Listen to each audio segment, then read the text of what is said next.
test, and so I'm not going to stream to a suppressed account. Why isn't it working? Hold on one second. Enable camera. All right. What is the problem?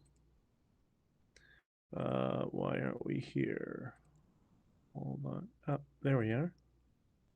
Okay. Good morning.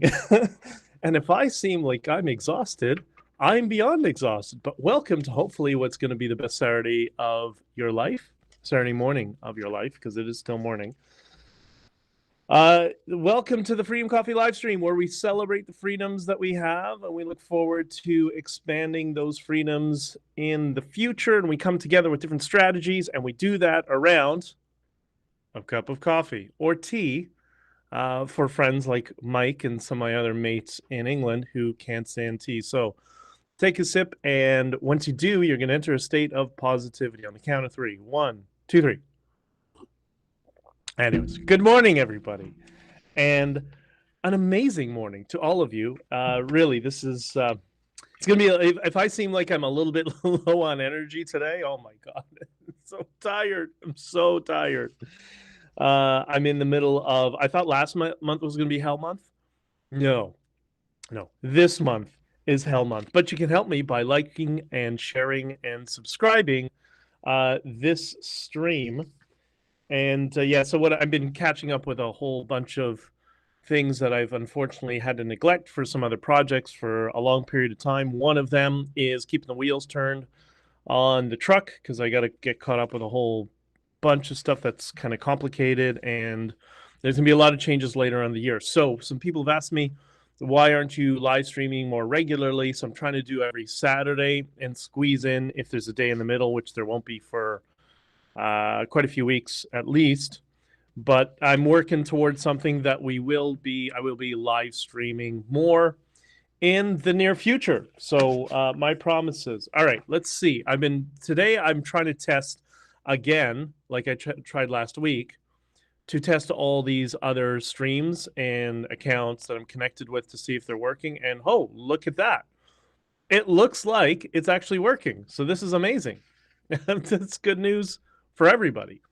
So thank you, everybody who has joined in.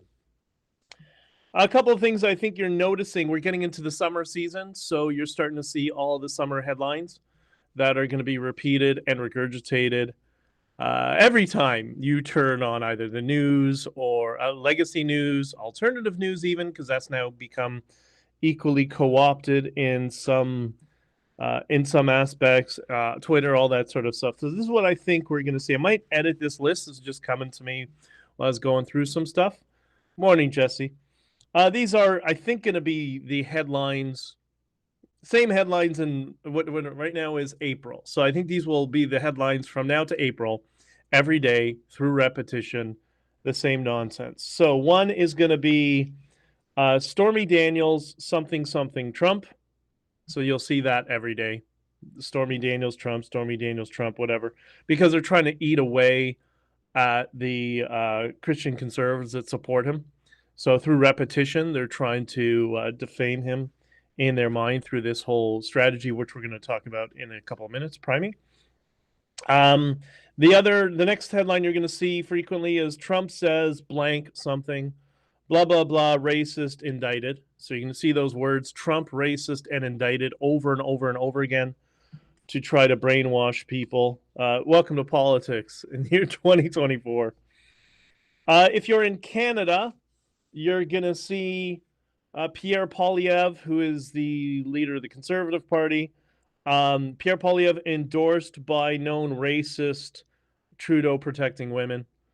You'll see that over and over again. Again, these are the tactics that are used in politics. It's not policy anymore. It's just on character assassinations and attacks. And the last thing I think you're going to see a lot of is concerns about Bitcoin, followed by a fake because, right? So there's concerns about Bitcoin's whatever attribute because the Federal Reserve needs to fix the economy. It's called a fake because or whatever. So they just give some random non sequitur And that will be that. So I think those are going to be our headlines for the next 6 months.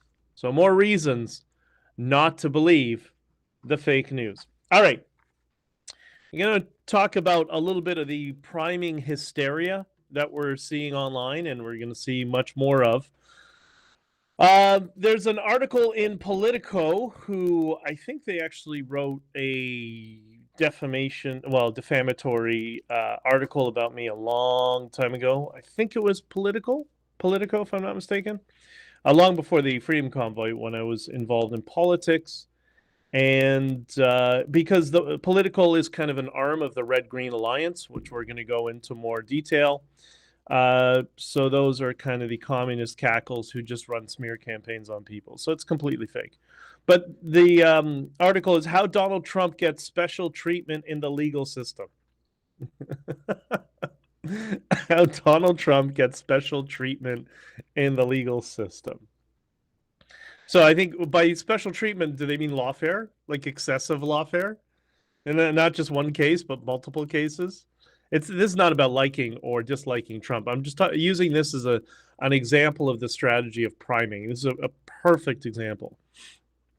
So what is going on here is they probably know, Scott Adams brought this up, but I think a whole bunch of us who understand this process saw it right away. They're trying to get people prepared or primed for the idea that Trump is not going to be convicted in any of his cases, in any of these lawfare cases, that none of them are going to stick because they seem to be mostly politically motivated. So what they'll do, this is why you're seeing your friends and family, whatever, and people you work with, they seem to have this irrational hatred for Donald Trump. It's just completely irrational. It's just, it's this psychological effect that they have the emotional feeling of disgust when they hear the word Trump, right? And that's the stimulus, is the word Trump. And this is how they do it. And the way you get somebody to get programmed with disgust is you defame over and over and over again, but you prime them ahead of time of when things happen. So if they know that he's not going to be convicted on any of the accounts because they're all lawfare, they need to get ahead of it. They often say in politics, we need to get ahead of the story, right? So the way they get ahead of it is start priming people for why he gets special treatment. So when he doesn't get convicted, all of those people, when you say to them, look, see, he wasn't convicted, say, well, he wasn't going to get convicted because he has special treatment. He's disgusting. This is a repeated process. This has happened many times throughout, with this particular ex-president as well, and many other people. This is just how the media functions now, or the blob, the swamp, like Benz calls it, the blob. But this is what they're doing to all of you, right? They're priming all of you to have these emotional and irrational responses to stimulus.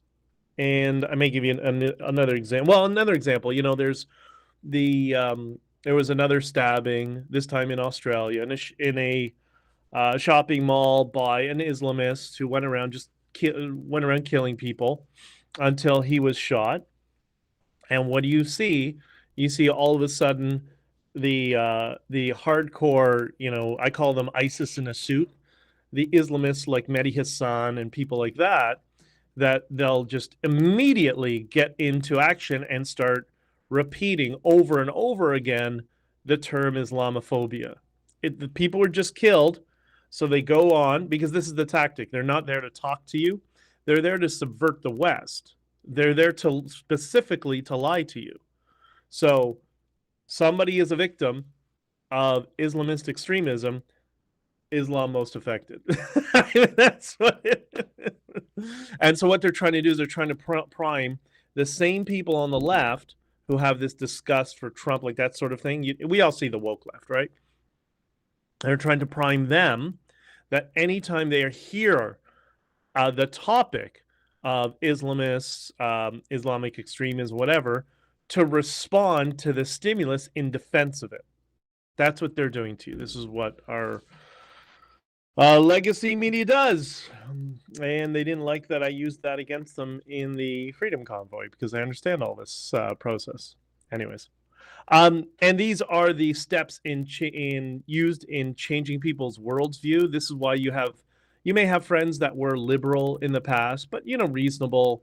You might disagree with them on certain stuff, but now they're absolutely crazy and they dismiss any. This is why you can't persuade people with facts because they so easily dismiss them. I had this in debate in a Twitter space over the past. Last week, I don't know, so the last 2 weeks is one big blur. When I'm trying to explain to people over and over, the facts don't matter. People aren't persuaded by facts. They're persuaded by persuasion tactics. That's what this is. Stormy Daniels, Donald Trump, blah, blah, blah, something, racist indicted over and over again through repetition. Repetition is one of the tactics that are used for persuasion. So it doesn't matter. You're just training people to react to stimulus the same way you're training your dog to sit when you give him a cookie, right? So here's a cookie, and the dog sits. It's the same process. Fortunately, we're the human brain operating system is not all that different from than our pets. So anyways, so this is why facts don't matter, right? This is why you're trying to change people's minds with facts. You're never going to get through to them because you got to break through that the mental wall. And this is also why you may have friends and family who seem like they're mentally ill and they just can't think clearly on certain issues because they've been trained like the dog.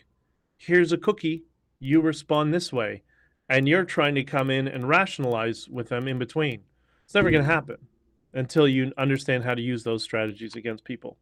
And once people are primed to believe something, so you get them into the state where they're willing, like training the dog, where they're willing to learn something new.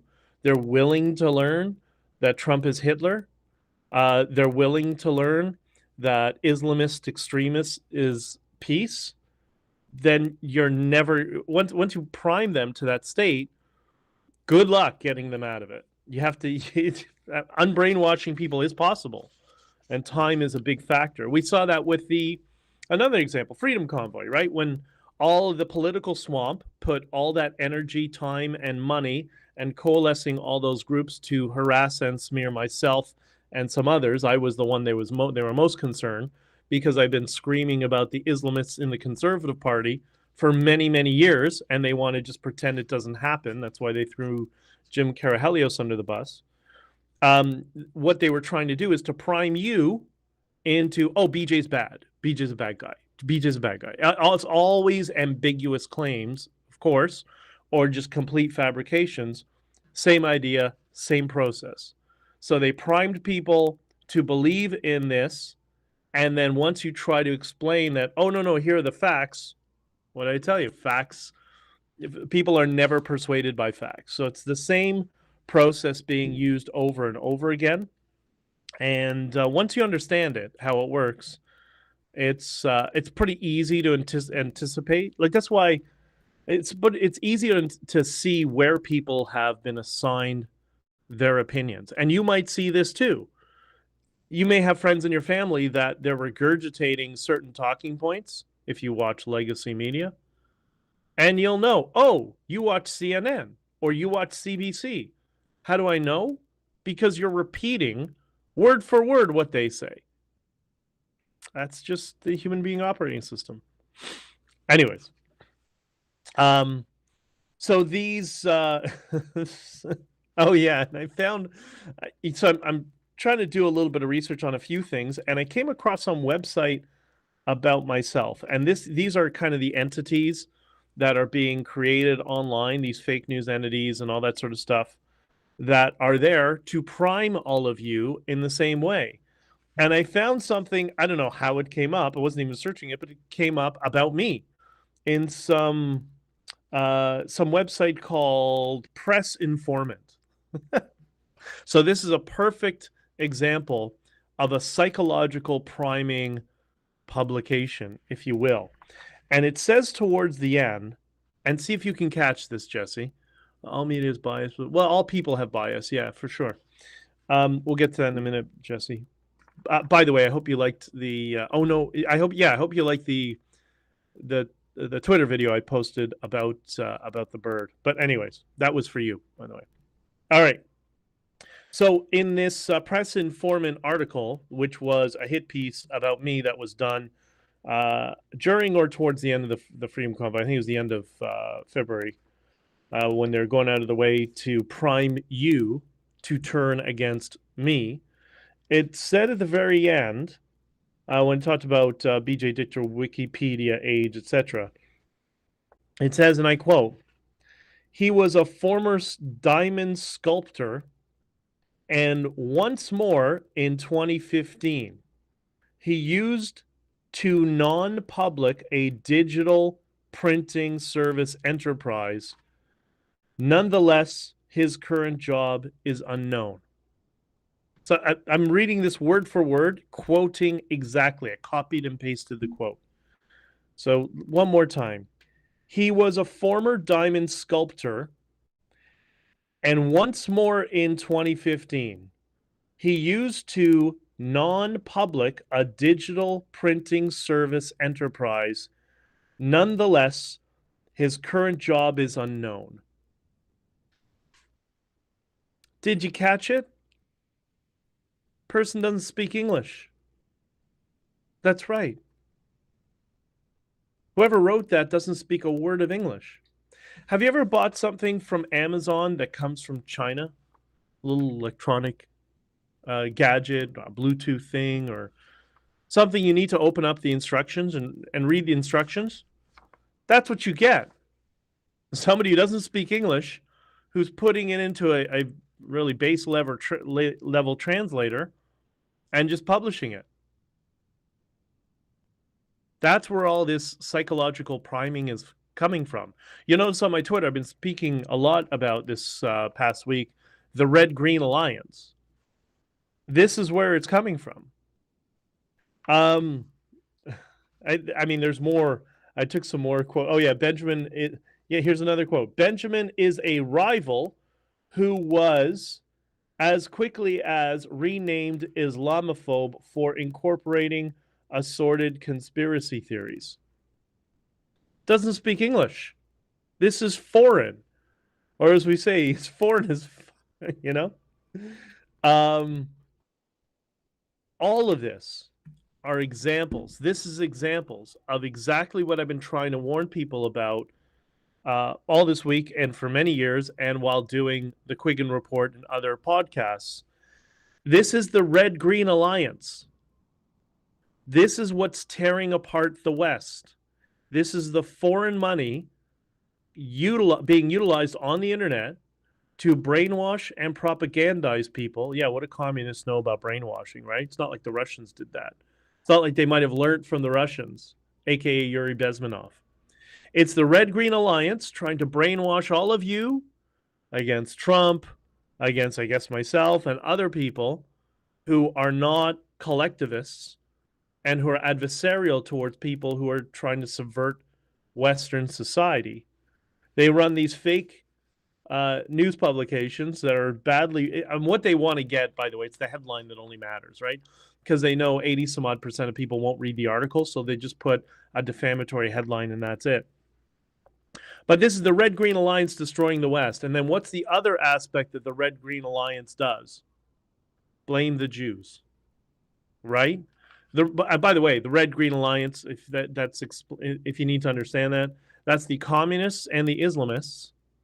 And as soon as, to ensure that there's nothing directed towards them, they deflect towards Israel or the Jews or whatever conspiracy theory or the Bilderberg or the banking conglomerates, whatever, right? That's a euphemism for the Jews sort of thing. This is what's destroying the West.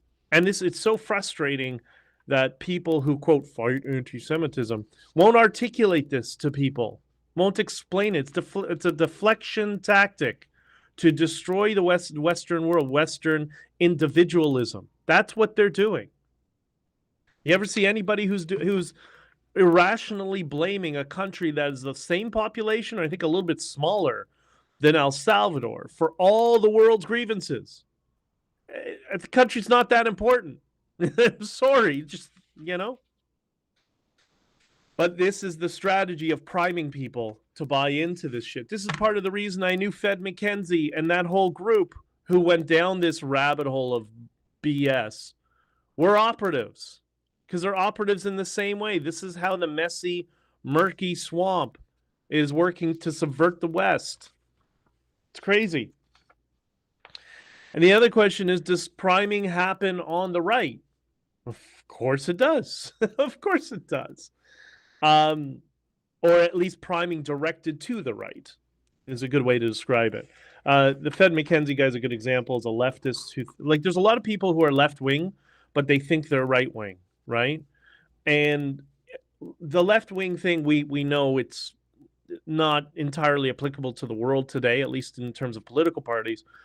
But a good way to look at it is collectivism versus individualism is kind of how I see it. Although there are collectivists on the conservative side as well, and they're growing, which is a problem. That's kind of the woke right.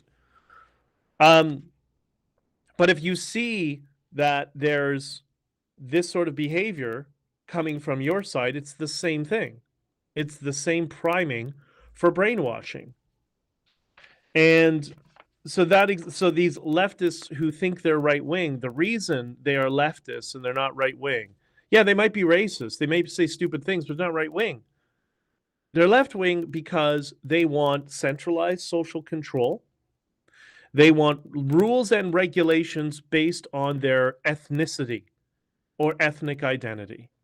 So when somebody like Fed McKenzie says, oh, we need, look, we understand that the radical left is targeting white people, and it's not acceptable. That's got to stop as well. But when they say they want centralized control and they want preferential treatment for anywhere, that's Black Lives Matter. That's the same ideological framing and philosophy as Black Lives Matter and the communists. Yes, those people have the same collectivist communist values, but call themselves right-wing. Not right-wing, not individualists at all. So where else do you see this targeting people on the right? Well, something I posted before about Alex Jones, and that, people are finally realizing he's an op. It's just a political op. He always has been. I don't know if he had started that way. My guess is he just started as entertainment. He's like when you listen to Coast to Coast in the States. Used to be Art Bell and then George Norrie. And it was all like alien conspiracies and stuff like that. Same idea. It's just it's that sort of stuff, that sort of entertainment on steroids, right? And it's really interesting because, and particularly with Alex Jones, he described himself on Joe Rogan repeatedly as a liberal. And he said, "I'm liberal." Okay, are you a liberal activist, or I don't know? But he's a liberal that tries to mimic conservatives. Is that what he's doing? I don't know. Now, I don't want to go list all the conspiracies he got wrong. There's numerous. It's hysterical that somebody describes somebody like that as an oracle, because just about everything he says is wrong. It's all wrong. All of it. Hold on. Yeah, there it is.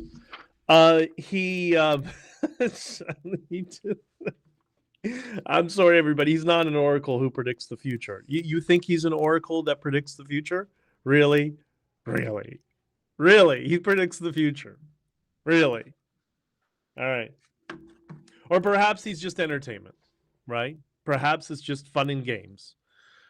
There's so I look at a few things. Researching this guy, all the things he got wrong, and boy, is it a long list. But the funniest one was this movie he did called The Real Secrets of the Alien Covenant. What is that? I mean, come on, you don't see that's entertainment? It's crazy.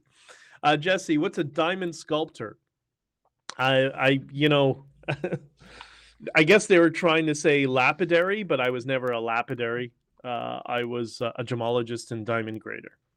So yeah, again, it doesn't translate well from Mandarin into English, I guess, right? So anyways, the Alex Jones movie, The Secrets of the Alien Covenant, Deepest Secrets of the Illuminati Mystery Religion. Like, okay, it's entertaining, but it's not real. These are, and this is interesting, these are some of the predictions that he had made around that time and around that movie. Faith will not survive the New World Order. There will be a messianic character or scene. Human ignorance will lead to our demise. People will mutate. Humanity's demise by our own creations. Do you see that? Do you see what he's doing? Let me read this through. Faith will not survive the New World Order. Can we have some specificity? What are you saying? That's a little vague. There will be a messianic character or scene. A messianic character or scene. Which one is it? And if it's a character, what's their name? And if it's a scene, which scene is it? Human ignorance will lead to our demise. Well, that's the most obvious statement I've ever heard in my life. Yes, ignorance leads to hardship. That's the most basic principle in the human experience. People will mutate. Evolution? Yeah, I think Darwin pretty much showed us that. Humanity's demise by our own creations. Yeah, I think we're all worried about nuclear weapons. We all know we can create things that can kill us. What's your point? Do you see what Alex Jones does? It's the same persuasion tactic that psychics use. It's all vague statements, so you can interpret whatever you want. And you can interpret that, oh, look, he's an oracle because my subconscious filled in all the gaps. He said nothing, but I believed he said something and I filled in the gaps, and therefore he's an oracle. He's a cheap tarot card reader or psychic, and it's entertainment. Great. It ain't real. None of it's real. It's entertainment. It's so funny that people don't see these basic things in front of them, you know? There will be a messianic character or scene. Okay, what's their name? Who? Mr. Oracle, tell me the name of the messianic character. But he won't. He won't, because it's just nonsense, right? Jesse says, human mutation 2024, man to woman. Are you filling in the gaps with the trans activism? Because that's what a psychic or a con artist will do. They give you enough that your experience will fill in the gap. I filled it in with evolution. You filled it in with men to women, whatever. But that's how you know this is all BS. This is not an oracle. This is a guy who's using the same tactics that psychics use, right? Pacing and leading. Yes, and all of these tactics that are used to psychologically manipulate people on a basic scale. That's it. You know, I'm a cheap tarot card. No, Jesse, you're so funny. But everybody does that, Jesse. That's the point. You give enough that it's just vague enough so the recipient will fill in the gaps. And then you can just reinforce whatever they've done. That's what Alex Jones does. So why did he even come up? Well, this is really funny. Bensonell. Alex Jones put a thing out there last week that this week or last week, how he endorses Pierre Poilievre, the conservative leader, and he said something to the effect that I've been watching this guy in Canada for some time, and he's the real deal. That he's been repeating this a couple of times, so indicating he's been watching Canada and Pierre Poilievre for some time. Now, I've spent enough time in the U.S. I spend most of my time in the U.S. now, it seems.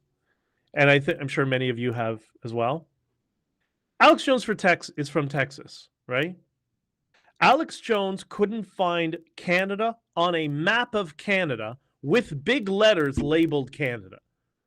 He could not care any less about Canada. He's one of those people that to them Canada is just a rumor, which is fine.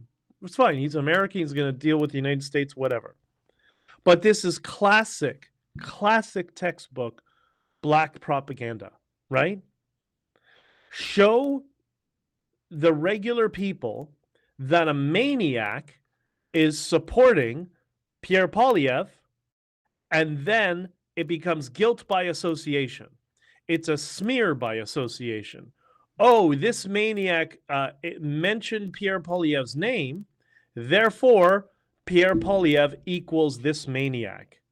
And by the way, I'm not, you know my feelings on the Conservative Party and all our political parties, that they're all equally corrupt.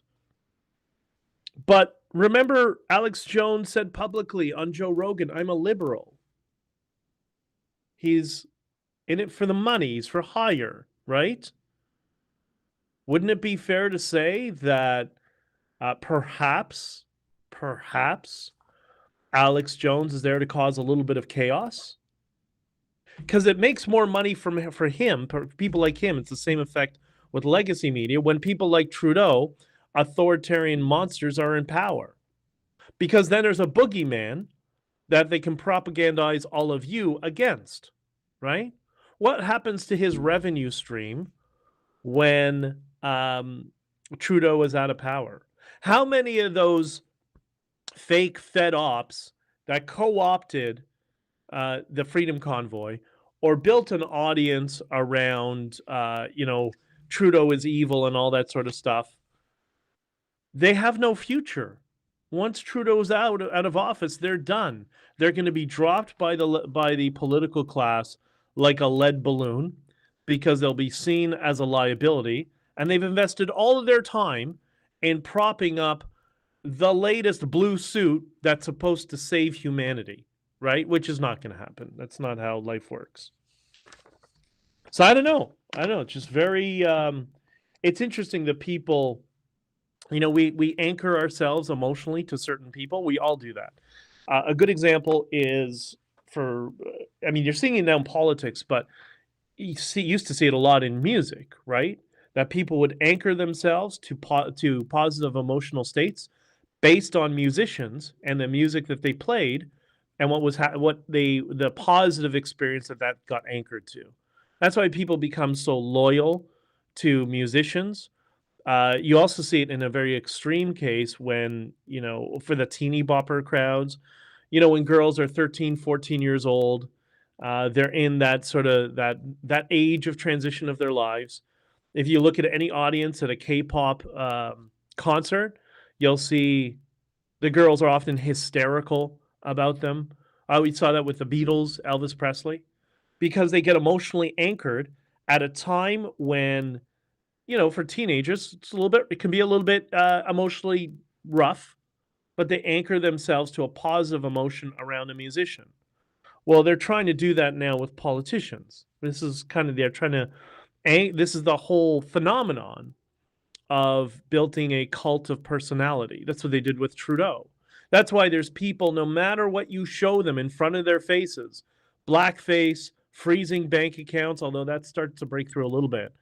But it used to be that blackface was the original sin, that if you wore blackface, you were the KKK. So then you show Trudeau with it, and it doesn't pass through to their subconscious because they're emotionally anchored to Trudeau as something positive, just like teenagers were emotionally anchored to the Beatles, to Elvis Presley, or right now you see in K-pop, sometimes if you have daughters, you'll see that with Taylor Swift. They're emotionally anchored to somebody, right? So, Jesse says what you're describing is similar to Stockholm Syndrome, just without the violence. A little different, but they're similar. Let's say they're distant cousins, but yeah. Anyways, so that is how the swamp is utilizing social media to manipulate all of you. That is just a very, very basic introduction And by the way, because I know those tactics, I was trying to use that in our favor for the Freedom Convoy. That's why it went so big. That's why they can't understand why they get no momentum around all these fake, freedom groups that they've co-opted, taken over, kicked out the original founders, and make it a political thing, right? And it doesn't resonate with people. Because the first thing you need to be is authentic. If it's not authentic, then it becomes very difficult to sell. But then they don't understand how this system works and what I was trying to do. There's two of them that do, but they're maniacs who are going to be exposed very soon as well. And it's going to be fun. All right, how about some good news? Javier Milei, I'll give you some hope for the future. Javier Milei was with Elon Musk, and they were in Texas at the Gigafactory. Also interesting, Stephen Hicks was also with Milei in the past week and a half. For those of you who don't know, Stephen Hicks is one of the podcasts I produce, Open College with Stephen Hicks on YouTube or on any podcast. And I've been talking for a while. We're trying to line up season 2. But anyway, Stephen and his wife were with Milei because of their ties to Ayn Rand and free speech organizations in Latin America. And so Colin Rugg, I give him I got to start sourcing people more. And when I find tweets, I keep forgetting to mention people. So I'm going to try to do that more. And it's not intentional. It's just too many things going on at once and you just lose track of stuff. So Colin Rugg mentioned that Elon Musk and Argentine President Javier Milei met up the Tesla Gigafactory in Austin, Malaysia in the United States for a 4-day visit to boost Argentina's strategic alliance with the United States. Isn't that good? Isn't that amazing? Maybe I'm a little biased because I'm maybe more familiar with Latin America and Argentina and the significance of that. For those of you who don't know, Argentina is basically, it's like Canada. It's Dan mentioned this on when I did the interview on Brokenomics on Lotus Eaters. His view of it, which is correct. It's just a big landmass full of natural resources. And for 70 years, communists have not allowed anybody to expropriate those natural resources to build the economy. Instead, they wanted to make everybody dependent upon the state, and that's how they've had hyperinflation many times. Well, this is going to be a great test bed for what the future can be for Canada. And I'm telling you, from my perspective, knowing a little bit of people on the inside in politics and how it all works and all that sort of stuff, I think what we're seeing is the future of politics in the West is going to be not quite anarcho-capitalist, but it's going to be small government and open trade, less regulations around your life as well as around business, and massive, massive economic prosperity once the communists have gotten out of the way. And that's what they are. They won't describe themselves as communists because they don't know that. I'm talking about half the people that are running your governments and in your bureaucracies. Some of them might have the courage, because they're weasels, to describe themselves as socialists, but there's something more than that. They're what has happened to Argentina, from being the 6th wealthiest country in the world to an absolute third world impoverished state. And Milei is going to fix that. I think everything we've seen already indicates, and the pace at which he's doing it shows that Argentina has a very, very prosperous future. And that will be the future here as well. When that is successful, that you'll see politicians trip over themselves to try to identify as free market people, right? Kind of the Ron Paul perspective, more libertarian, tiny government. The government is there just for a few basic functions, and everything else is left in your hands to build a life for yourselves, right? So I think that's where we're going. And that also seems to be the economic philosophy of people like Elon Musk and other people who are having positive change of the world. And as we saw with the Freedom Convoy, you know what people like? They like positivity. They like positive change. They don't like the constant cynicism and fear-mongering and labeling and calling everybody hateful and all that stuff. They're tired of that. It's to the point, just in one ear, out the other now. Oh, you're a racist. Okay, yeah, good. So you can answer the question? Like people don't care anymore, right? So I think that the future that we're going to is pretty bright. And that's kind of my white pill today. It's just going to take some time to get there. It'll take half a generation, maybe a decade, whatever, something like that. Because we need to see the results of success in Argentina. And then we're going to have to break through all the propaganda here that tries to wait till you watch them defame Javier Milei. But him, like many of us, don't care. Doesn't care. You say what you want. Good. I'm pro free speech. You say whatever you want about me. Go ahead. Don't really care. That is the attitude. And once you don't have any fear of embarrassment or being named, labeled, or whatever, or you're one of those people who can't be embarrassed, then as Scott describes, it's a superpower. That's why I didn't care. You saw that with me in Ottawa. Call me, call you. Oh, he's this, he's that name. Okay, whatever. I don't really care. Just get rid of my mandates and get rid of our 𝐕𝐈𝐃𝐿. That's all we care about. Oh yeah, okay. I'm a bad person. Okay, great. Have you removed the regulations yet? So same idea. That's going to be the mindset that is going to take over our society in the West over the long term. And there's a lot of young people in Generation Z, for Americans, Z, but a lot of young people in Generation Z. They do not care what anyone says. Don't care in the slightest bit. So we are growing in numbers, and that is a threat to the political class. So I hope that's a sign of positivity. Jessie says she had a dream about Milei last night. So weird. Oh, maybe that's evidence of simulation, Jessie. I don't know. I hope you're well. How are the birds, Jessie? I hope they're all right. Right. All right. So I'm gonna cut it there because I have a million things to do, and I'm into the 90-hour work weeks right now. So things are gonna be excessive like that for another, I don't know, at least another month, maybe 2. I'll continue to do these streams on Saturdays. If there's a break in the middle of the day, I'll do them. I wish I could do them from the truck, but I don't have this mic. I don't have it set up. I'm trying to reorganize things in the truck that I can do that. I have some speaking stuff coming up. So May 4th in Boston, if you're in Boston, come to the Freedom Festival. That is hosted by Mass Adoption. They are a Bitcoin meetup group, really nice people. They hosted myself and Bridget and Chaba last year.